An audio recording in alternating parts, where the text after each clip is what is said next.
Welcome back viewers. Goa travel series के second episode में आपका स्वागत है। लीजिए, हमारी बेटर हाफ भी आ गई हैं और हम भी तैयार हैं। तो चलिए फिर चलते हैं फोंटेनास और ओल्ड गोवा के नज़ारे देखने।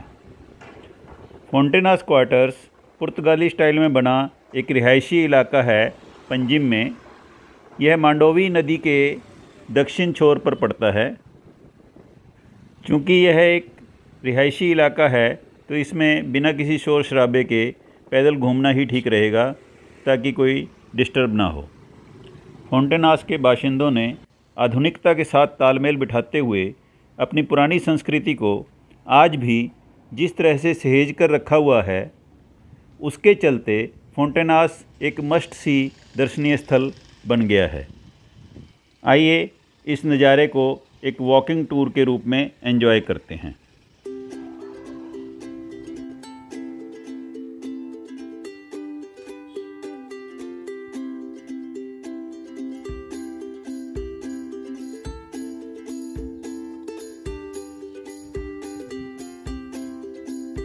फोंटेनास एरिया में ठहरने के लिए कई अच्छे गेस्ट हाउस भी बने हुए हैं, जहां रुककर आप इस एरिया को अच्छे से एक्सप्लोर कर सकते हैं।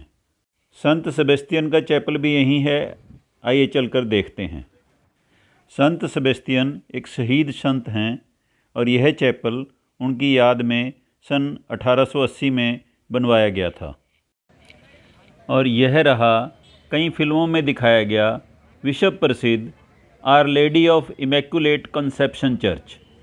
यह भी फोंटेनास में ही है और कई सौ वर्ष पुराना है, लेकिन अच्छी मेंटेनेंस के चलते आज भी नए जैसा लग रहा है।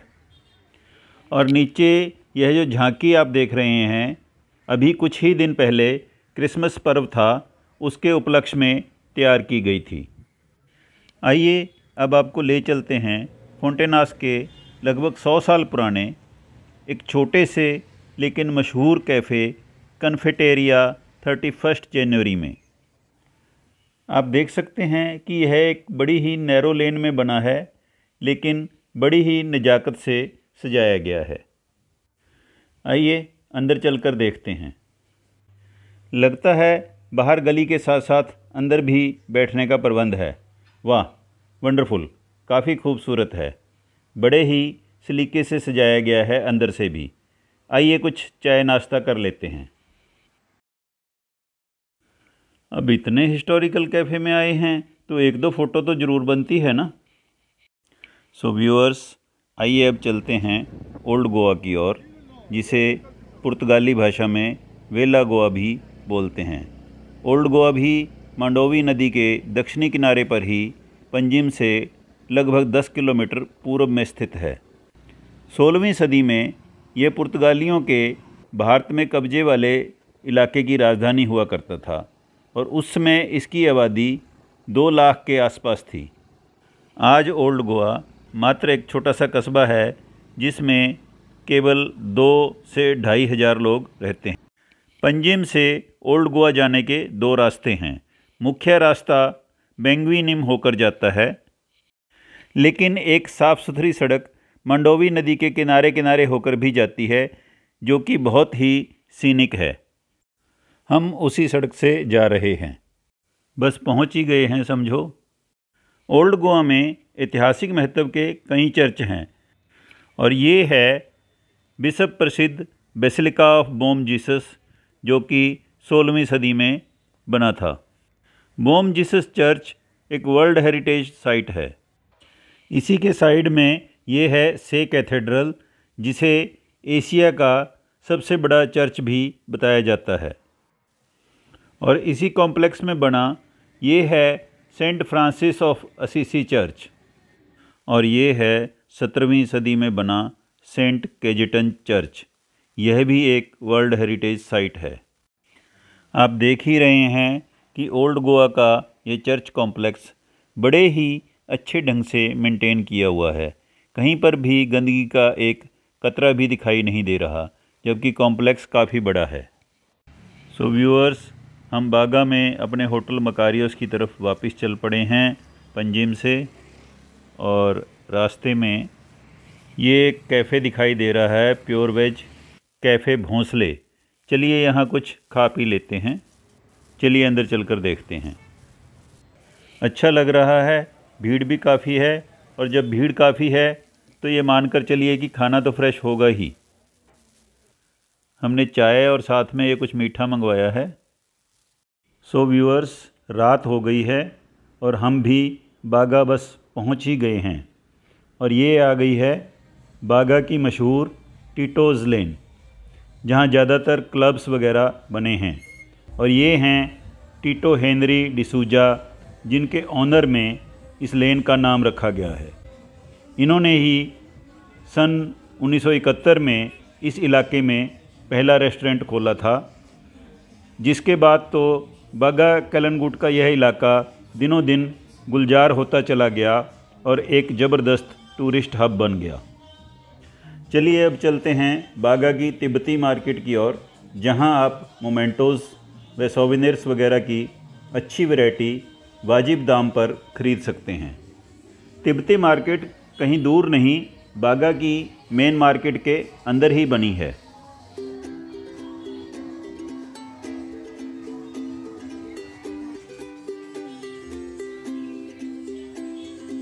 सो व्यूअर्स, ये रही तिब्बतन मार्केट। आइए अंदर चलकर देखते हैं। अरे यहाँ तो बहुत कुछ है भाई। चलिए आप भी पसंद कर लीजिए कुछ और हम भी देख लेते हैं।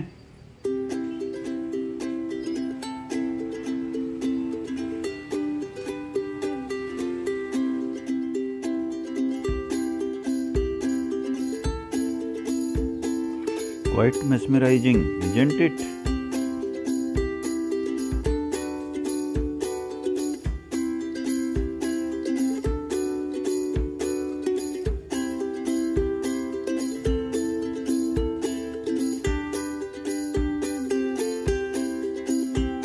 दिल करता है कि सब कुछ ही खरीद लो, पर क्या करें, जेब भी तो देखनी पड़ती है।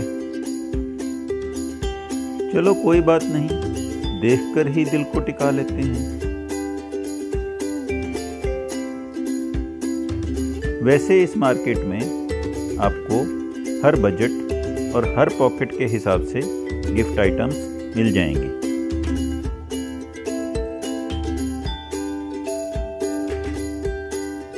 हाँ, एक बात याद रखें, यहाँ थोड़ी बहुत बार्गेनिंग की ज़रूरत पड़ सकती है।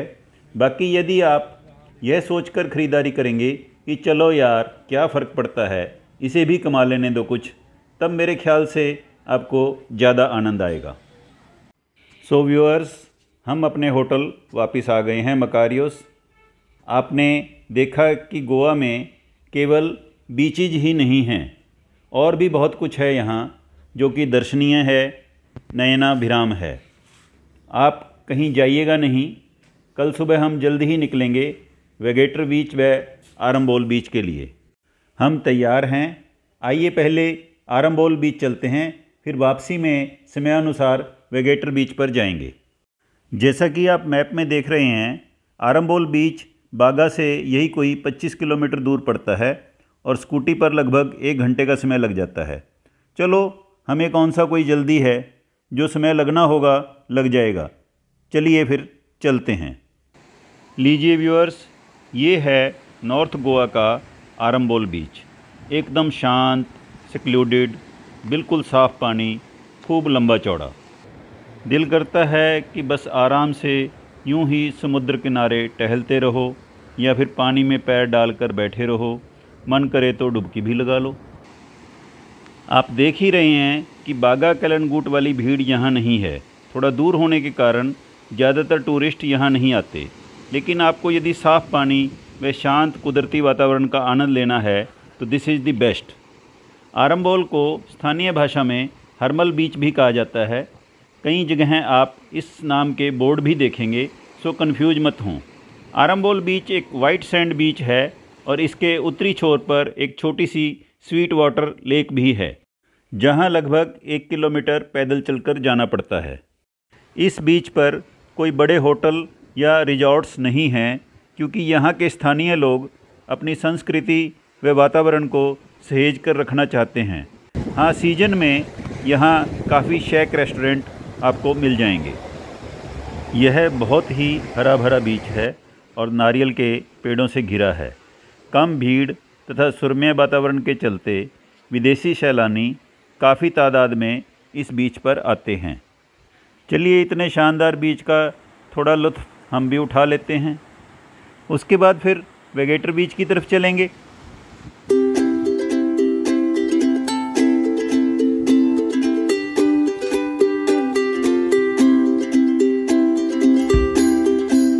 लीजिए व्यूअर्स, ये हम पहुंच गए हैं वेगेटर या वागातोर बीच पर। वेगेटर बीच केवल गोवा ही नहीं, भारत के सबसे साफ़ सुथरे बीचेज में से एक है। एक छोटी सी क्लिफ़ इस बीच को 3 भागों में बांटती है।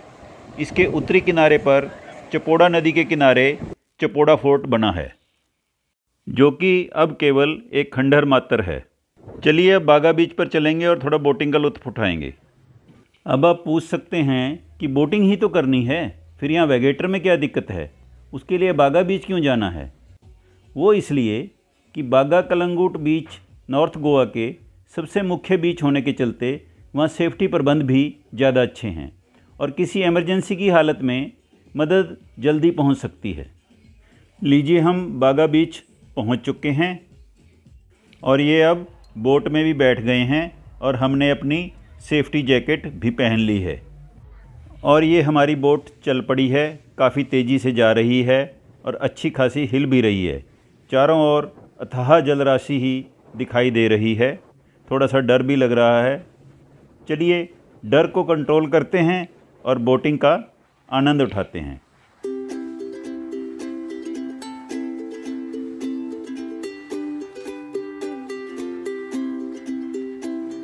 व्यूअर्स, गोवा ट्रैवल सीरीज़ के इस दूसरे एपिसोड को हम यहीं समाप्त करेंगे।